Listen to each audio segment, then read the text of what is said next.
Lakota Nation versus United States. This is a documentary. It's currently available to AMC Plus subscribers, and it's amazing. It's directed by Jesse Shortbull and Laura Tomasetti. Hope I said her last name correct. I definitely don't want to get that one wrong.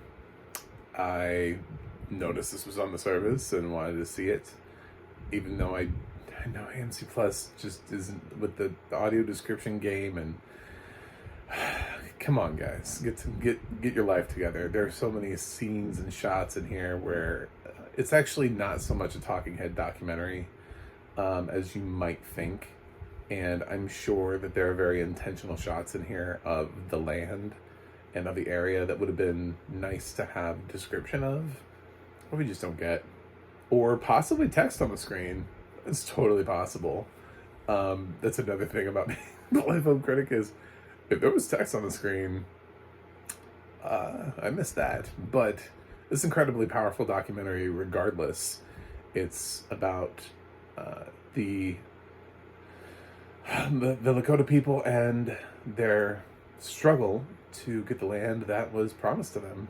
And I really don't know what else to tell you. It's the kind of film that I wish immediately would make it into like all of our history classes. It's actually really well told, and it does a great job in 2 hours of summarizing just a lot of things. If you've ever just not understood anything about indigenous culture, Native American culture, then this is your film. This is it. This is what you get. I mean, it goes back as far as it can for these people. Obviously, the Lakota people were not the ones who met the Mayflower, so it doesn't go back like that far. Where it's like, so we start off by meeting the Mayflower, and we're like, who are these people? But yeah, it goes back to sort of when there was the Western expansion, the gold rush, and people were just like, you know what? This is ours for the taking. And people were like, wait a minute, we live here. Hello. So people like me, who look like me, just decided to just walk into places and be like, yeah, I live here now. And we kept pushing people who didn't look like us further and further away from us. We didn't like their way of life. We didn't like the way they lived. We didn't want them anywhere around us. I guess back in the 1800s, we still occasionally valued trading because they seemed to be able to make and do things that we were not always able to make or do. So some people got away with trading, but for the most part, we just kind of butchered them. There's an excellent point that's brought up in this film about the Dakota 38 that you just wouldn't know anything about, even though I guess on the same day that Abraham Lincoln signed the Emancipation Proclamation, he also signed a document that certified the hanging of 38 indigenous people of the area, just for, the crime of trying to stand up and keep the land that was theirs. We've made multiple treaties and we've broken every single one of them. Anytime that we see anything of value that happens to be on the land that we promised them, we immediately break the treaty. They point out that Mount Rushmore is totally within the treaty land. We just decided to build this giant fucking thing on their land that they can't get rid of, and they protested, and there were excellent points brought up here about how during the era of George Floyd, we were all about taking down these hateful historical monuments, and there's one that's just got a bunch of white people celebrated on the Black Hills, which are such a sacred site to the Lakota people, and they can't take it down. It's this giant thing that's carved into the mountain. So it's they want it taken down, but they it's not so easily toppled. they can't just they can't just walk up to it and push it over like some of the other statues, or put some rope around it and pull it over, like we did with some of the other statues around George Floyd era. So yeah, it's a little bit right. This documentary is incredibly valid. It's incredibly useful, powerful, historical. I suppose I don't really understand like what the criticism against it would be, except for they would accuse them of bias, and I would be like, and what is your? What? I mean, you can have bias, and then also acknowledge that the bias is like, what's the other side of this though? What's the argument? Is it going to be a white guy justifying taking the land? Like, what is that? Like, what does the other documentary look like? What is the United States versus Lakota Nation look like? I mean, honestly, who makes that documentary? Well, we, it's getting crowded out there in the east, so we decided to expand out west, and these damn Indians wouldn't let us do it, so we killed them, and we had our right to manifest destiny. Fuck it. What does that even look like? You can't, like, I saw this documentary has like a 7.8 on IMDb. I was like, this documentary has a 7.8 because of racists. That's the only reason. There's really no reason not to pick or vote for this documentary, because you're acknowledging that there's a problem with it, that there's something about it that you don't like. And I don't know what that could possibly be. Like, other than the fact that it made you feel uncomfortable. It did not make me feel uncomfortable.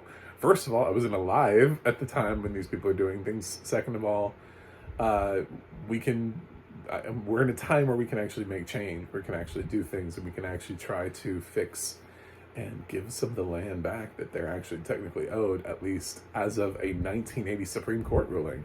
But we still haven't given them back. We can also stop building giant fucking pipelines through their Indian, through the land that we give them.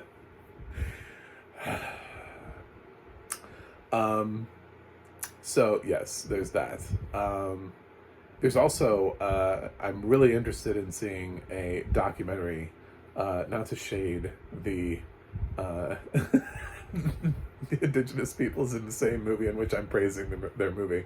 But there's another documentary about, how, Indian tribe, I don't know, how do you, tribal land newspaper. I don't know. I guess that's because it's tribal land, so it's controlled by the tribe, and I guess there's a newspaper, and not the same tribe, but that the tribe is controlling the newspaper and controlling what the newspaper puts out, and there's like a journalist that's fighting.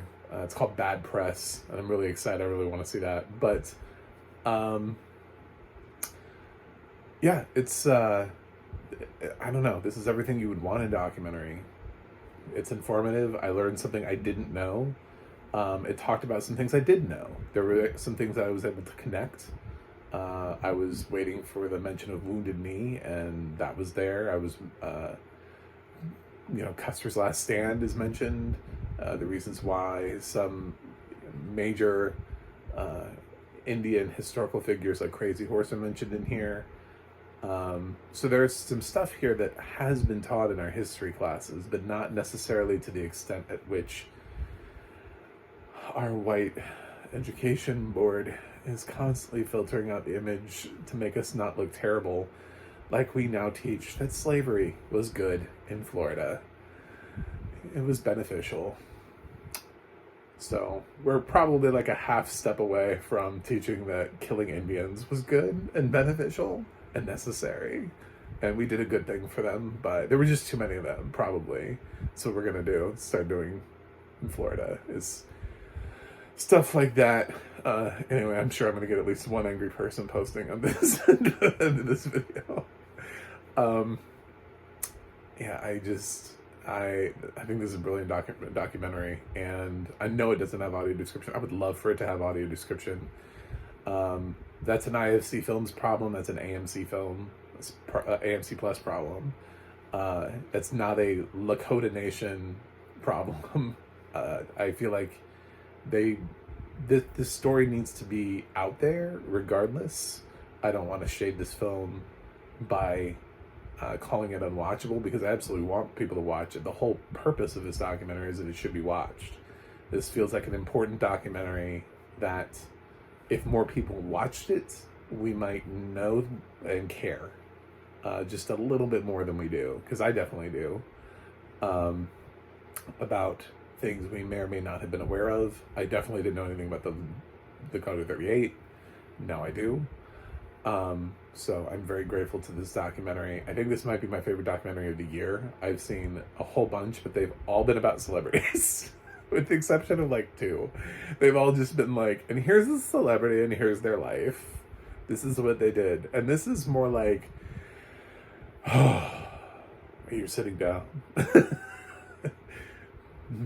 These are my people that you have murdered systematically and dehumanized over the last, and it was just, I'm like, you stop. You had me at, you know, it's so hard to choose a different, like, I think Michael J. Fox's Still is an excellent documentary. It doesn't have nearly the weight behind it that this does, of like, holy shit, we did that, we did what happened, what's going on? Like, this feels like it's pulling back the curtain. It's a great documentary, and the people that they interview in this film are incredibly genuine, and I don't know, you just feel like you want to join the movement, but I don't have a drop. I'm not gonna try to do like an Elizabeth Warren thing and be like, I'm Cherokee. I'm 164. No, I'm not. Sorry. But I am incredibly empathetic to what has been brought up in this, and yeah, it's terrible. So, great work by the filmmakers, and I wish this documentary the best throughout the rest of awards season.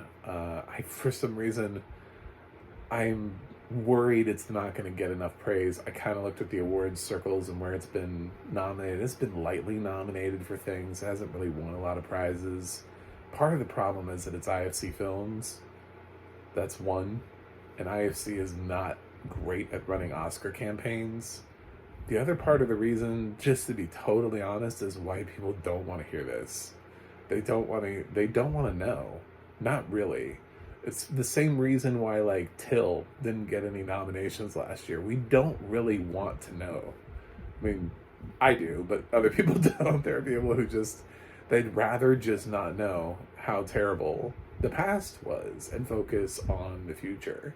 And even though there are people who are making these documentaries for social change and social justice and you know, equality and equity and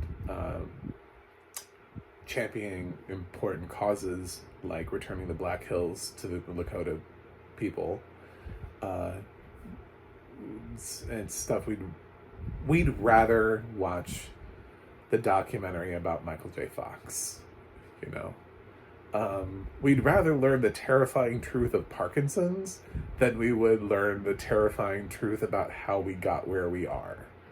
And there you go. So I challenge you to watch this. You've been challenged.